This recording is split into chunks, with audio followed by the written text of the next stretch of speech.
सुनने की इच्छा अभिव्यक्ति के भय को कम कर देता है। तथ्य जानने की उत्सुकता ही कभी-कभी प्रमुख मुद्दों को हल कर सकते हैं। जब संचार और सहयोग स्थापित होते हैं, तब असंभावनाएं संभावनाओं में बदल जाते हैं। अस्वीकृति स्वीकृति को रूपांतरित करती है तथा झिझक विश्वासों में बदल जाते हैं।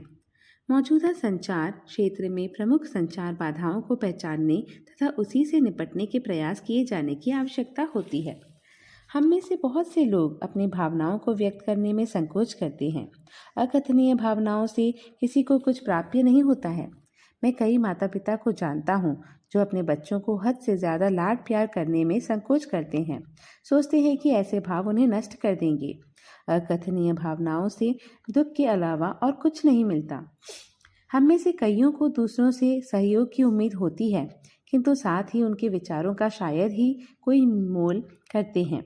वे सिर्फ ज़रूरत साधक हैं और दूसरों को दबाने वाले होते हैं, जिनको दूसरों की कैद आनंदित करती है।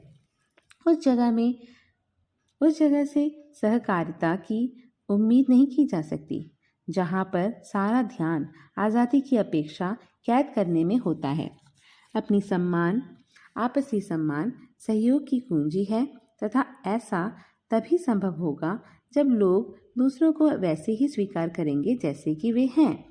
दूसरों को वैसे ही स्वीकार करना बहुतों के लिए बहुत कठिन होता है। अत्यधिक उम्मीदों से लोग असंतुष्ट या निराश होते हैं।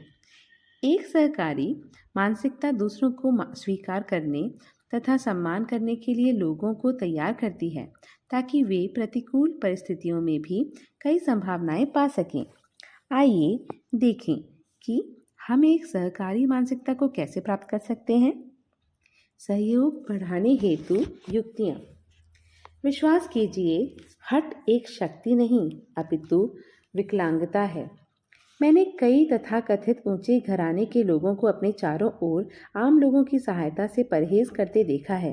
वे गलत तरीके से सोचते हैं कि आम लोगों के साथ सहयोग करने से उनकी छवि छोटी हो जाती है। काफ़ी हद तक उनमें से ज़्यादातर यह मानते हैं कि घमंड ऊंचे वर्ग की एक ज़रूरी गुणवत्ता है। वास्तव में वे एक मूर्खता की दुनिया में रहते हैं। वे ऐसा मानते हैं कि दूसरों के साथ समाजीकरण तथा सहयोग करना एक आसान काम है, किंतु सत्य इसका उल्टा है। इसमें बहुत सारे समझौते, उच्च सहनशीलता तथा महान पारस्परिक कौशल की आवश्यकता होती है। याद रखिए, हठ, अंतर्मुखित होना तथा स्व अलगाव और कुछ नहीं, केवल विकलांगता है। अपनी स्वतंत्र उपलब्धियों को सूचीबद्ध करें।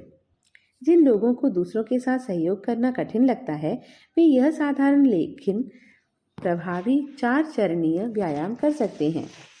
चरण 1, अपने जीवन में व्यक्तिगत उपलब्धियों की सूची बनाएं।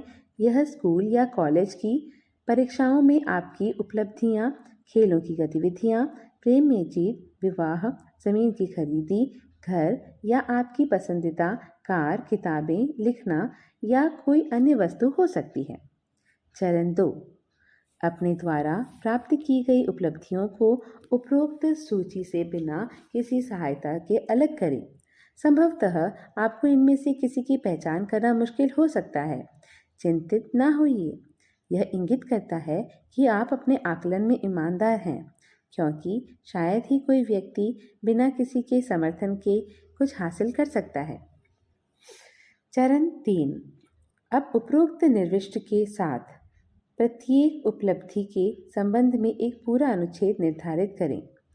मुझे श्रीमती द्वारा प्राप्त करने के लिए मदद मिली। उन्होंने मेरे लिए किया था तथा मैं भी श्रीमती का आभारी हूँ।